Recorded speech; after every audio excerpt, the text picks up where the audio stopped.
Good afternoon, everyone. This is the June 23rd, 2020 meeting of the Village of Glendale Laws Committee. And I'd like to first confirm there is a quorum. Nancy Masinko. Aye. Debbie Here. Greninger. Aye. We have a quorum. I also see that Mayor Lofty is with us. Aye. And Councilman Bessel and Alan Howeller. Yeah. Yes. And Treasurer Mike Beaugrand. Yes. Village Administrator Wally Cordes. Good afternoon. And Assistant Administrator David Lumsden. Hello. We also have some residents with us.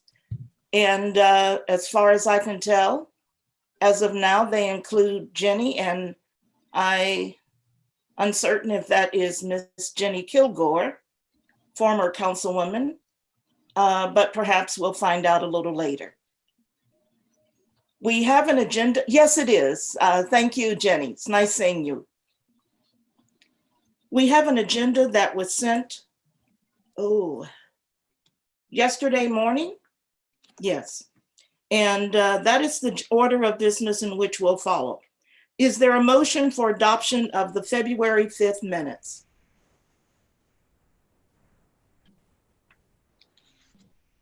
Hearing no motion, the minutes are not adopted and are set aside. I'd like to make some, Marilyn, I'd like to make some comments on the minutes. Those comments will be deferred to administrative matters later on the agenda. Okay, I do not have a copy of the agenda. When I went to the email As had I been said removed. earlier, those comments will be deferred. I am asking for an agenda. I do not have a copy. The next item on the agenda is an update on the implementation of old business items. Item 2020, ordinance 2020-11. Is there an update on that? Mr. Cordes. Is this referring to the air brake ordinance, Mr.? Yes, it is. Okay, I can report on that. Although Dave Warman has more information, he's on vacation, but I think I can help out. As you know, the ordinance went through 3 readings and then waited 30 days. It's now a law for the Village of Glendale. Chief Warman, upon his return from vacation, has offered that he's going to meet with Tom Autifer and determine a location or locations where this sign can be placed. I believe the one primary location is southbound Congress in the area of East and West Fountain, where we've had prior complaints of air brake horns. Tom Autifer reports that he'll get the verbiage from Chief Warman and post the sign within 48 hours when the location is determined.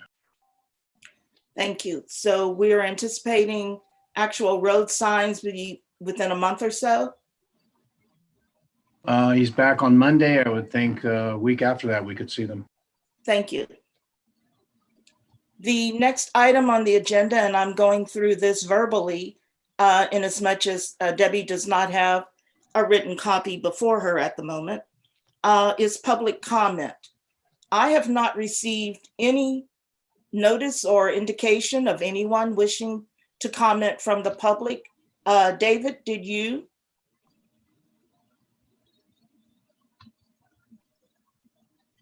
David Lumsden? David reports, he's next door to me, that none have been.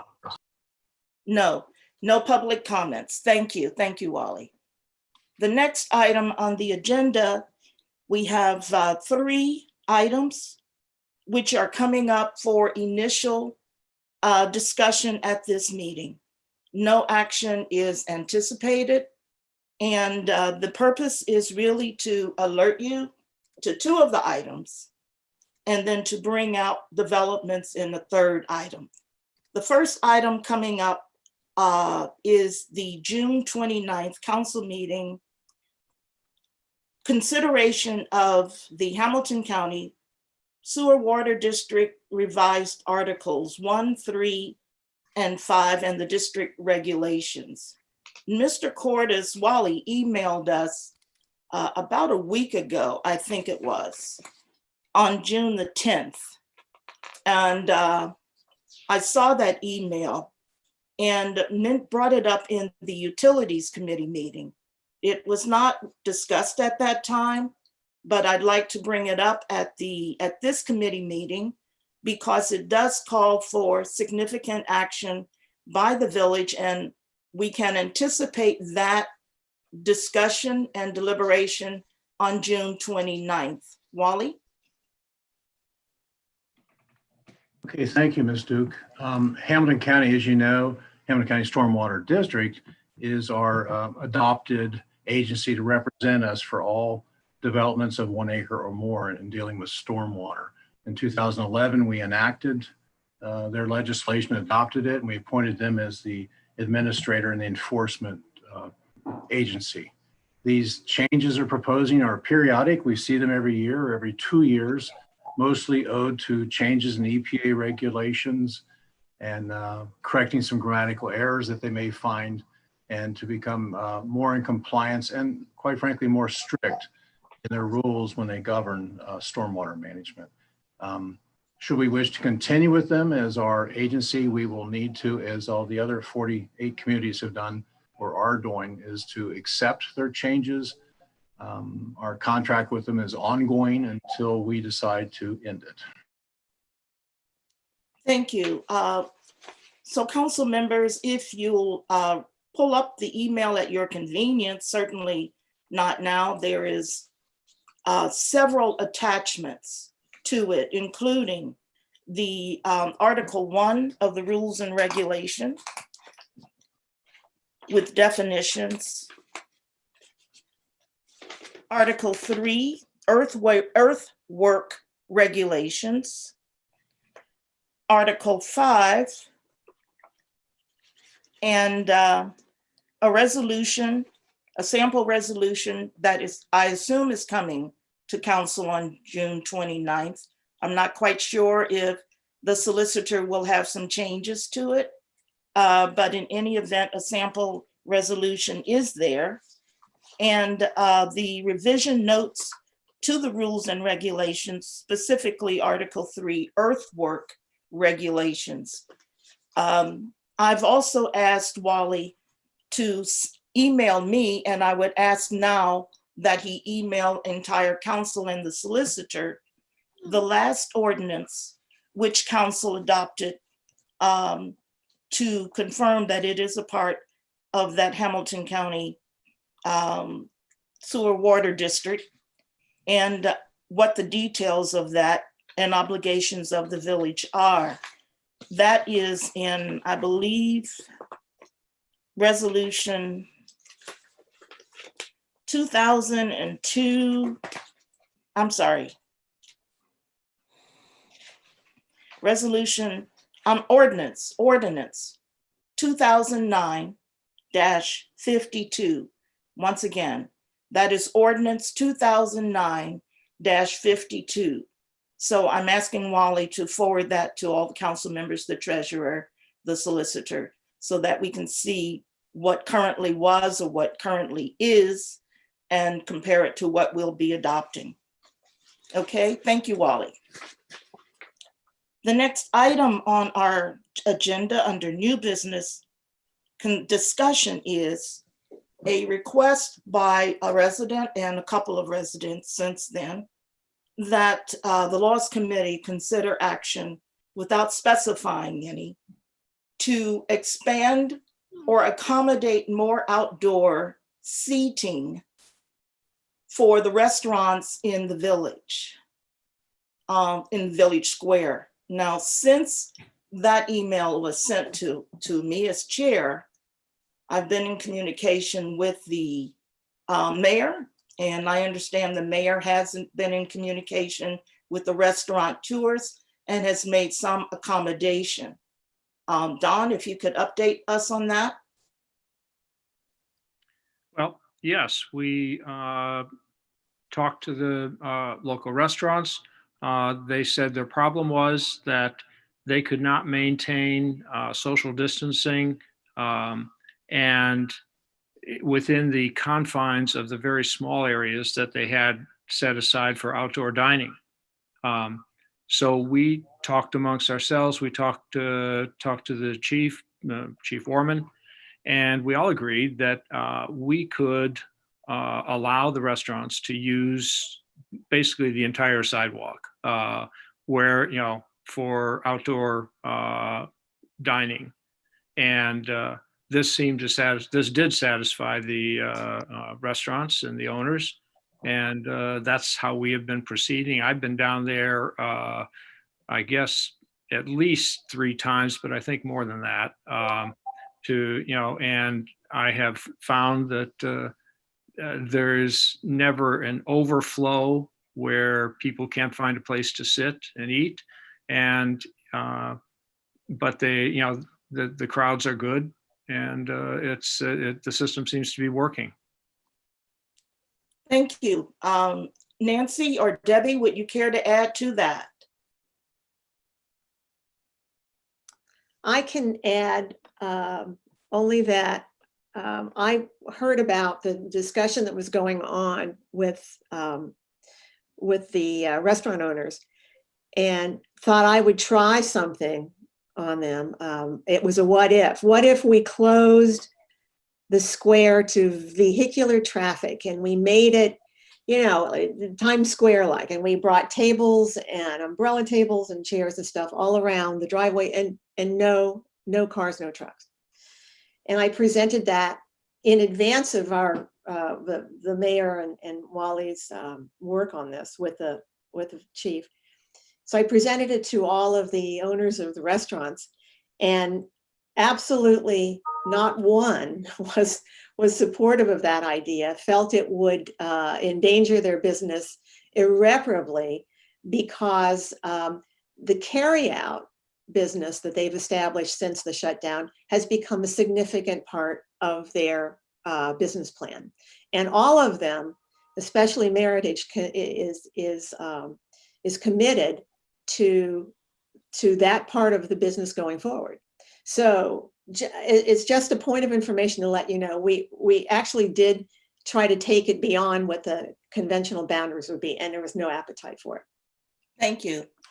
I had also communicated, at least with the mayor, about Ohio permitting designated outdoor refreshment areas. And several municipalities have ventured into this arena by enacting an ordinance and designating an area within their municipality. It is certainly a regulatory process, and it is something that the village council nor the laws committee has really considered.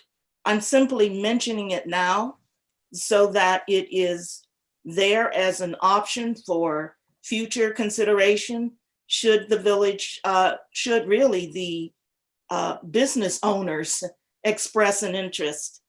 The process would involve the city manager submitting an application to city council, public notice, public hearing, city council action on an ordinance, and then notice to and approval from the Ohio Department of Liquor Control. So you can see it is a process, and it does not happen overnight or not necessarily within a month. And there is mixed reviews in some of the communities where DORAs have been enacted into law. So if you want to find out a bit more about it, you may go online, Google, I believe Mason, Wyoming, and a couple of other communities have adopted it. It also would necessitate designating municipal personnel for the cleanup and the policing of the designated outdoor refreshment area. So it's not something that I am recommending the laws committee consider. Any further comments on expansion of outdoor restaurant area in and around the village square to accommodate the restaurateurs?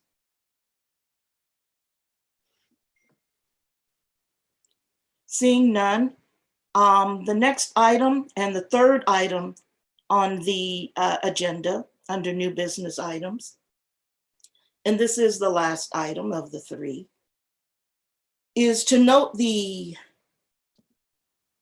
public interest and concern with racism in our country and to bring it to a local level, some interest here in Glendale.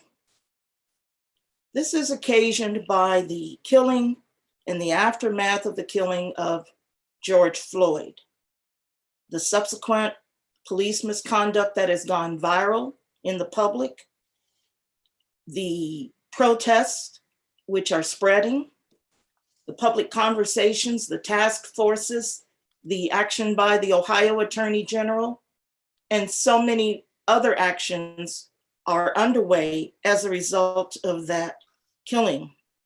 So I'll ask David to put up the moment of silence sign,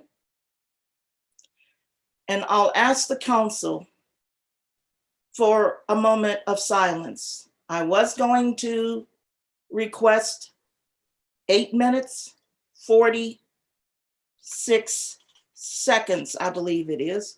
I'll not request that long of a moment of silence, but I will request a 4-minute moment of silence in which we reflect upon in our hearts and souls the fact that Mr. Floyd had the police officer's foot on his neck for over 8 minutes. David? Gigi, could you please reinstate my host privilege? Thank you.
Thank you, David.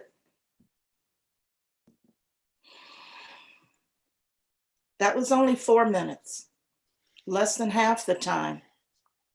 And so before us in Glendale, we have some residents asking us what's going on, what's happening, how is Glendale responding, what are we doing? There are a lot of conversations going on in many different directions involving different people. To my knowledge, there is no overall organized response. And I'm certainly not advocating one overall organized response, much less by the village government or the village of Glendale. Rather, I met yesterday morning with Don Mayor Lofty, the rector of Christ Church, the Parish brothers, Bill and Kevin Parish. And we talked about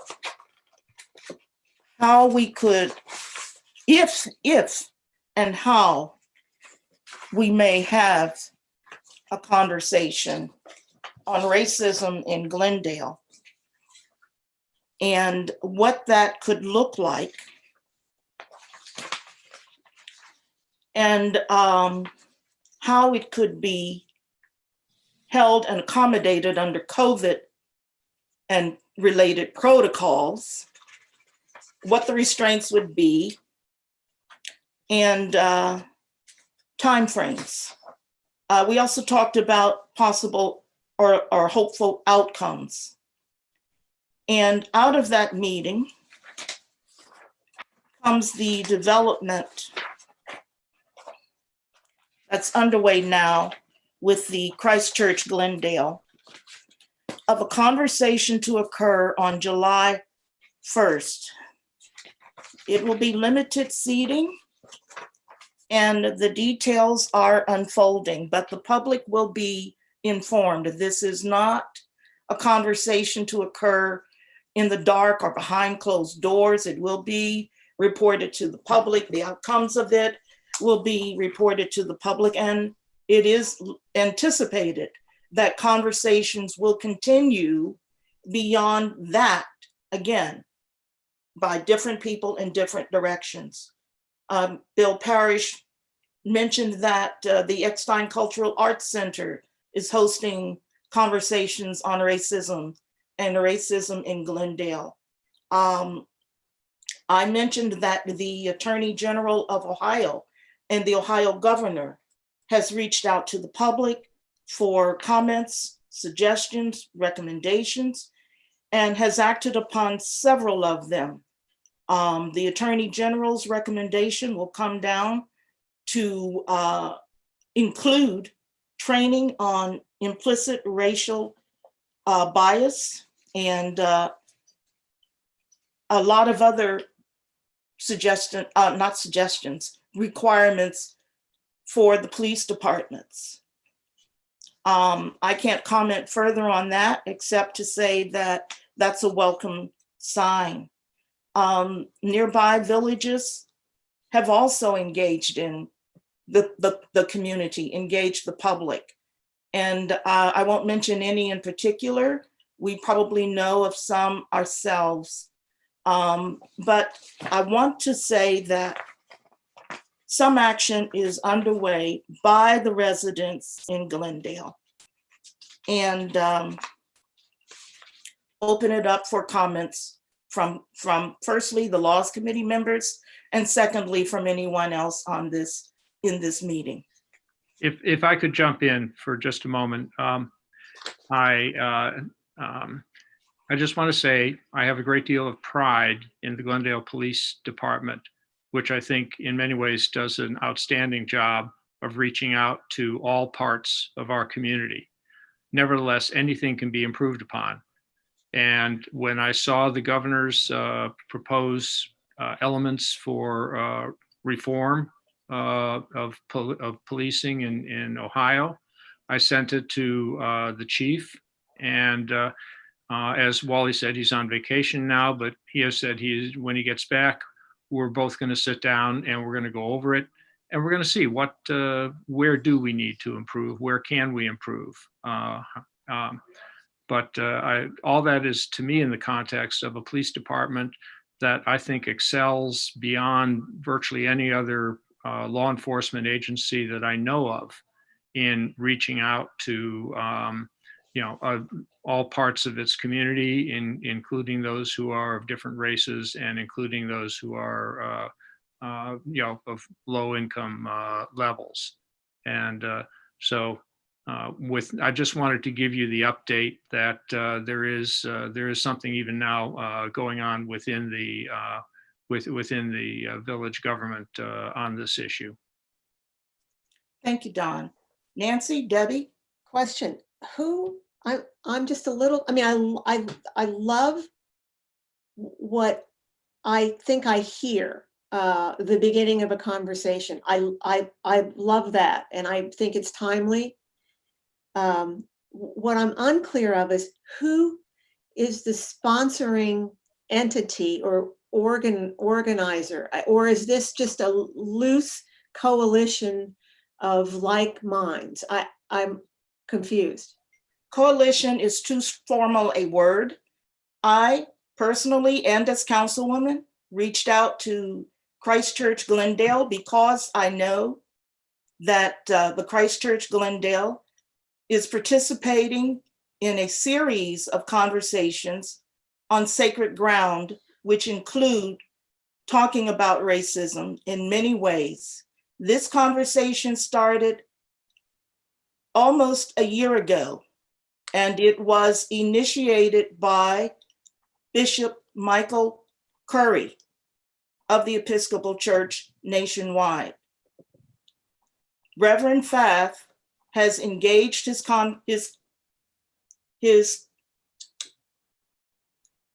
congregation here at Christchurch Glendale, To which you belong. to which I belong. Thank And to you. which I'm a part of that conversation. We've been meeting once a month up until COVID and Corona requirements. And then some of the conversations have shifted to Zoom video conferencing. The Episcopal Church in Wyoming is also engaged in conversations on sacred ground. And the Episcopal Church in Lincoln Heights, St. Simon's of Cyrene, is engaged in those conversations. So these conversations were well underway before the killing of George Floyd. The killing of George Floyd and what's happened since then have brought these conversations around full force, where the model and the training that's been developed through holding those conversations is being expanded into the communities. For instance, St. Simon's of Cyrene, under their reverend, has broken their conversation out of the church building and into the community to include voter registration, public response testing for COVID. And I understand from the news that the Lincoln Heights Health Center is now fully equipped to test for COVID. And so the conversations have taken on an active and an action-oriented approach rather than just coming to sit and talking. But the people participating in the conversations identified what could be the top priorities given the community. And so with Reverend Pfaff having that training and experience in hosting and facilitating these very, very emotional conversations on racism, I went to him and asked if he would be willing to at least work with me and try to do something here in Glendale. I also reached out to Don, and I'm very thankful that he is interested in addressing racism. I reached out to the Parish brothers, Bill and Kevin, because of their notorious and very lively presentations to council. Some of the things they were asking for was conversation, for conversations to occur. And so, and they have done more since then with it. So I've taken that on my own as a councilwoman, and I have not presented any formal request for action by council. Okay, thank you. Debbie? I'm just going to add one more thing. There is a young man, he is the son of Pastor Wendell Logan of the Mount Zion Baptist Church, and his name is Kyle Logan. He came in, met with Wally and myself, and he just was looking, he was looking for a way to address the problem of racism in our area generally. And his proposal was to do a march from the Mount Zion Church down to Woodlawn, and sort of tie the two communities together a bit. And I suggested that he ought to include some initiative to help people get registered to vote, because ultimately voting is the way things change in this country, in my opinion. And he thought that was a fine idea.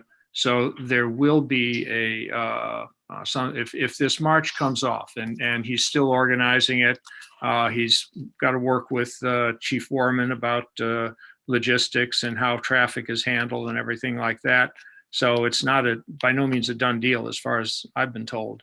But assuming it comes off, there will be a place set up in the village square for marchers to come in and get materials they need and any help they need in registering to vote. Thank you, Don. Any other comments, suggestions?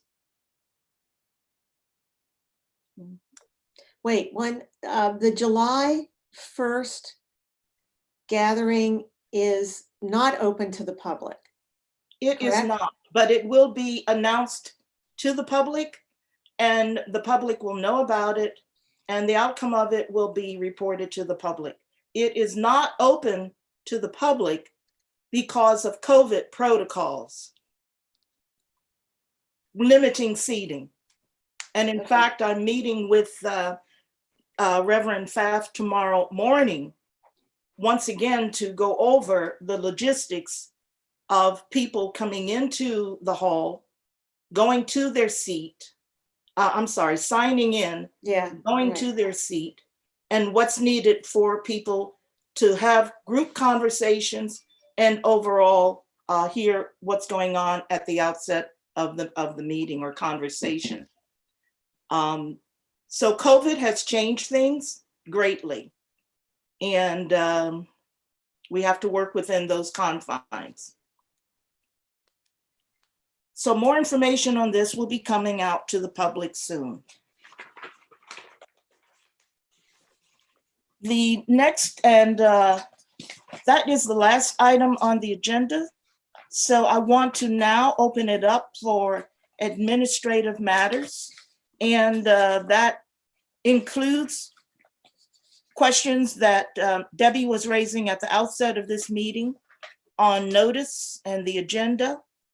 And so I'll ask Debbie if she would like to say a few words, express her concerns. Debbie?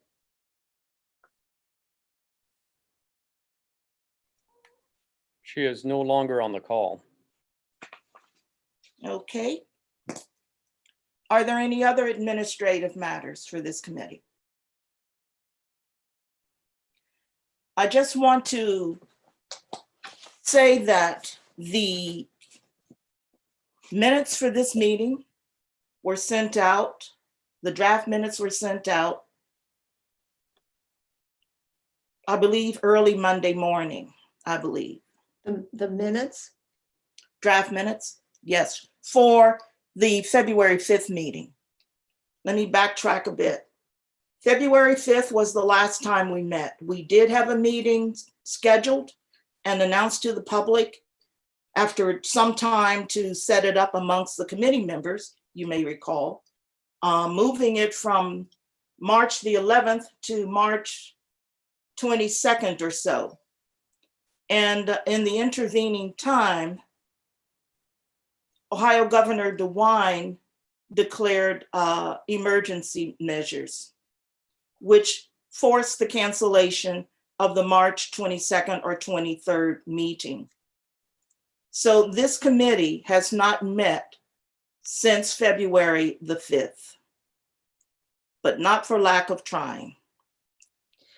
The next thing I would like to address is simply that the agenda for this committee was sent following the Monday morning meeting at Christ Church, because I wasn't sure if there were items that should be on this agenda or if there were requests for public comments to come forth. The other consideration was the information on the Hamilton County Stormwater District. And that information, Wally did email to us, but I felt it should be on the agenda and we should have a bit more, such as the ordinance that council passed the last time. So Wally and I were able to straighten that out and thankfully he found it and has sent it to us. So the agenda, and I had also asked committee members early Monday morning if they had any agenda items to include. So I deliberately held up finalizing and putting forth an agenda until there was time for committee members to respond. Not hearing any response and further double checking with Wally and David Lumsden if there were any public comments. The agenda was put forth and sent to David Lumsden to place on the village website for public notice. I'm thankful and appreciated that he did.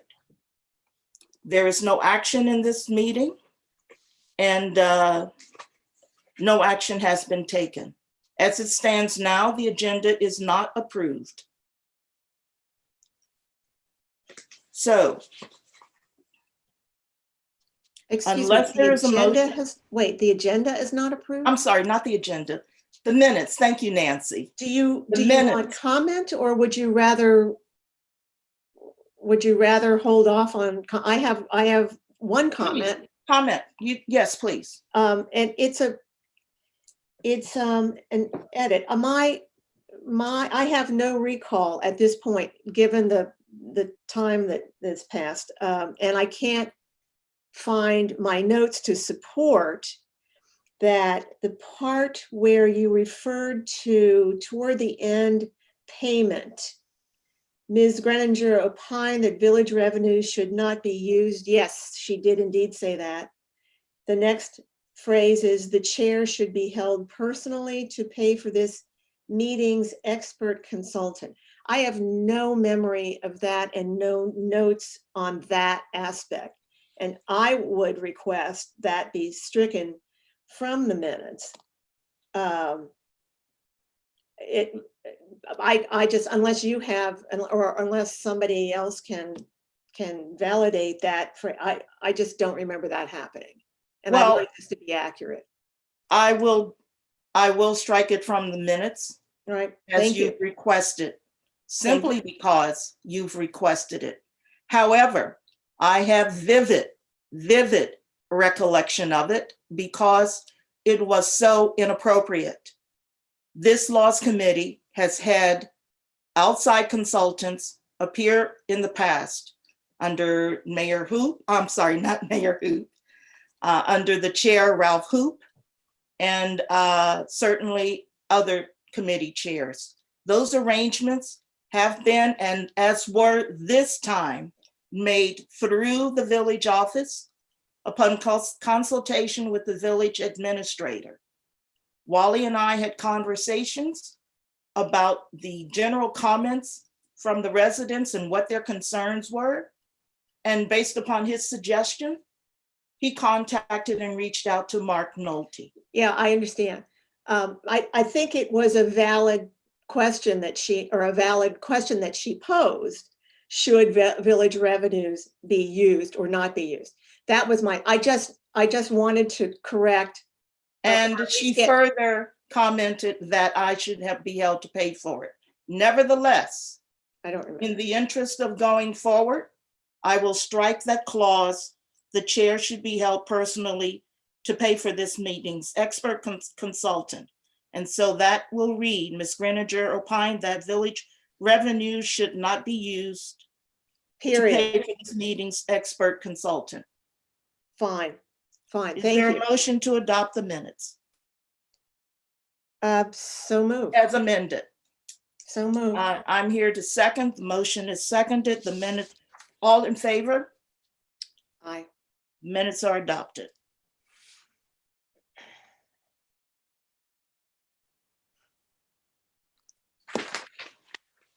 Okay. Are there any other matters for this committee before we adjourn?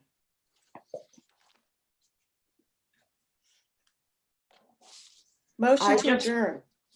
Motion to adjourn? Nancy, I'm sorry, I didn't hear you. Motion to adjourn. Second, this meeting is adjourned. Thank you.